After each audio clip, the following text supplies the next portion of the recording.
नमस्कार, मैं Sumant. Welcome to Kalpavriksha IAS और हम डिस्कस करेंगे रोज़ 5 हाई क्वालिटी के एमसीक्यूज़। ये है डे 2। ये लेक्चर रोज़ आपके लिए रात में 9 बजे आएगा। आपको वीडियो पॉज करना है, क्वेश्चन पहले खुद से अटेम्प्ट करने हैं, उसके बाद एक्सप्लेनेशन को सुनना है। ठीक है ना? चलिए, पर्पस हमारा ये रहेगा कि 5 टॉपिक को कवर किया जाए। इन क्वेश्चन को डिस्कस करते टाइम जो प्रॉब्लम सॉल्विंग स्किल है वो समझी जाए। यूपीएससी प्रीलिम्स में 120 के ऊपर मार्क्स हमें स्कोर करना है।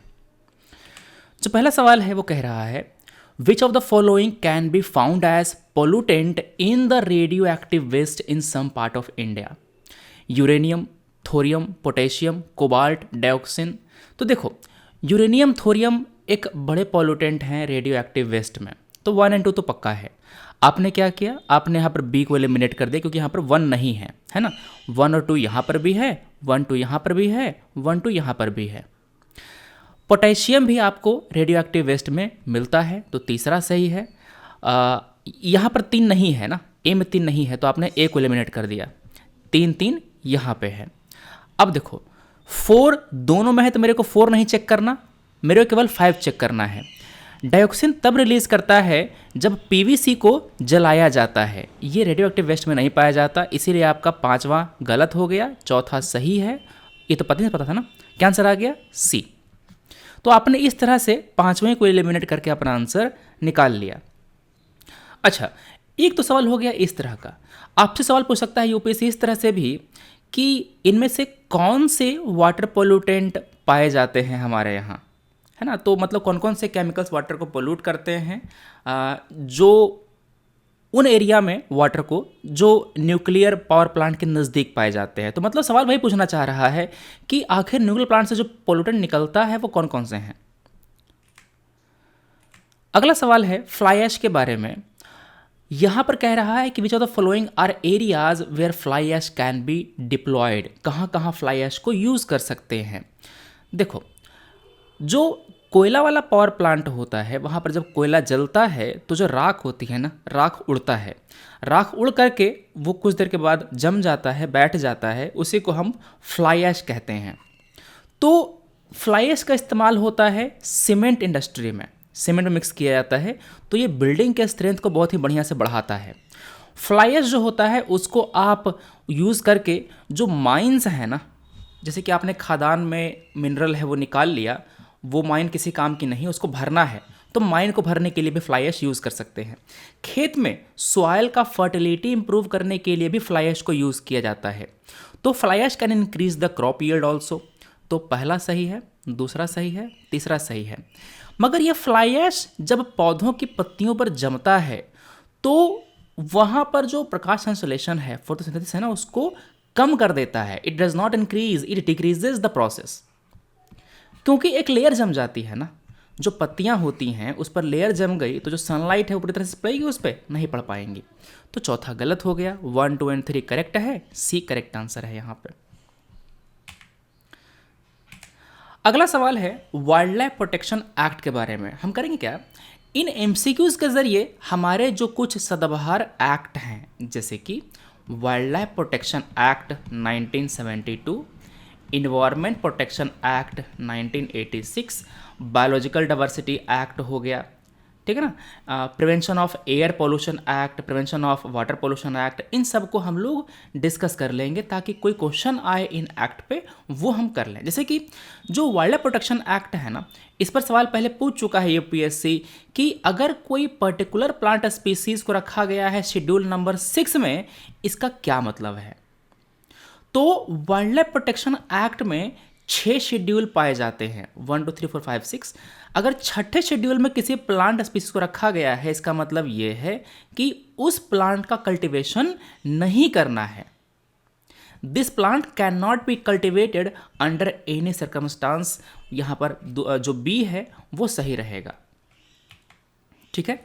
तो यहाँ पर आप देखिए, पार्ट 6 में जो प्लांट होते हैं उसको कल्टीवेशन से रोका गया, जैसे कि पिचर प्लांट है, ब्लू वांडा है, रेड वांडा है, कूथ है, इन सब को कल्टीवेट नहीं कर सकते। अच्छा, ऐसे ही सवाल पूछ सकता है आपसे कि अगर किसी एनिमल को रखा गया है शेड्यूल नंबर 5 में, उसका क्या मतलब है? अगर किसी एनिमल को रखा गया शेड्यूल नंबर 5 में, इसका मतलब यह है कि उसकी कलिंग की जा सकती है, उसको मारा जा सकता है अगर वो ह्यूमन को परेशान कर रहा है तो। For example, mice, rat, common crow, fruit bat, इन सबको हंट किया जा सकता है क्योंकि शेड्यूल नंबर 5 में है। सवाल देखते हैं, इनमें से कौन सी बातें सही है, वो ये पूछ रहा है। It deals not only with the protection of wild bird, wild animal, but also plant. Obvious सी बात है, शेड्यूल नंबर 1 में एनिमल, बर्ड, ये सब चीज़ें हैं और शेड्यूल नंबर 6 में प्लांट हैं, तो पहला तो सही हो गया। Act specifies the animal that can be killed. अभी मैंने बताया ना, शेड्यूल नंबर 5 में वो एनिमल हैं जिसको कलिंग की जा सकती है, तो दूसरा सही है। Project brown antler deer was started on this project. National board for wildlife chair by prime minister has constituted under this act. यहाँ पर तीसरा भी सही है, चौथा भी सही, इसलिए आपका आंसर डी आएगा। जो national board for wild life है, इसको प्रधानमंत्री चेयर करते हैं इसको, ठीक है। अगला जो क्वेश्चन है, मैंने यहाँ पर एक टेबल दिया है आपको, जहाँ मैंने बताया है कि national park, wild life sanctuary और बायोस्फीयर रिजर्व, इनका क्या पर्पस होता है। नेशनल पार्क और वाइल्ड लाइफ सेंचुरी दोनों को बनाया जाता है वाइल्ड लाइफ प्रोटेक्शन एक्ट 1972 के अंदर। बायोस्फीयर रिजर्व को इस एक्ट में नहीं बनाते, ये दूसरा है, ठीक है ना। चलो, अगला सवाल है, इनमें से कौन सी राइट हैंड ट्रिब्यूटरी हैं कावेरी की। मैं उम्मीद करता हूं कि जो कावेरी है, कृष्णा है, गंगा है, यमुना है, इन सब की जो ट्रिब्यूटरी हैं वो याद कर लेंगे। जो क्लास 11th की जो ज्योग्राफी है ना, इंडियन ज्योग्राफी, वहाँ से आप इसको तैयार कर सकते हैं। तो हमारे यहाँ जो लेफ्ट हैंड ट्रिब्यूटरी है वो है हेरांगी, हेमावती, शिमसा, अकरावती। राइट हैंड पे मिलता है लक्ष्मण तीर्थ, काबिनी, अमरावती और भवानी, ठीक है। तो कबानी, अमरावती, ये दोनों हैं, और हेमावती क्या है, ये लेफ्ट हैंड ट्रिब्यूटरी है। तो वो 5वां एलिमिनेट हो गया, ठीक है। 2 और 4 सही है, 5वां नहीं है, तो 5 नहीं तो आपने पहले डी एलिमिनेट कर दिया। 2 और 4 है, 2 और 4 केवल बी ऑप्शन में है और कहीं नहीं है, तो बी आंसर है। अच्छा, इतना आपको डिटेल में घुस के नहीं पूछेगा कि राइट हैंड ट्रिब्यूटरी क्या है। मैं आपसे बस ये उम्मीद करता हूँ कि मोटा मोटी आपको कावेरी की ट्रिब्यूटरी के बारे में पता है क्या।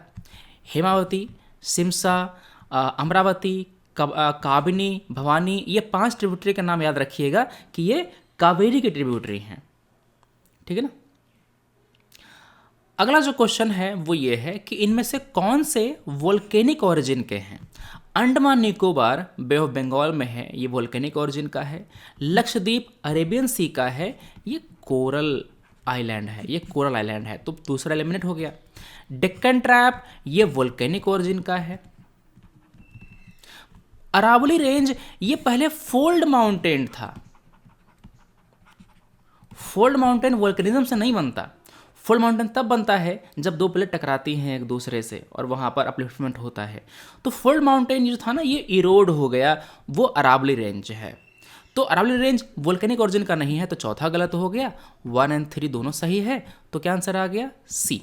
तो ये था हमारा आज का लेक्चर, जहाँ पर हमने 5 क्वेश्चन को, 5 टॉपिक को डिस्कस किया। हमने सीखा कि कैसे ऑप्शंस को एलिमिनेट किया जाता है। अब हम मिलेंगे अपने अगले वीडियो में कल रात 9 बजे।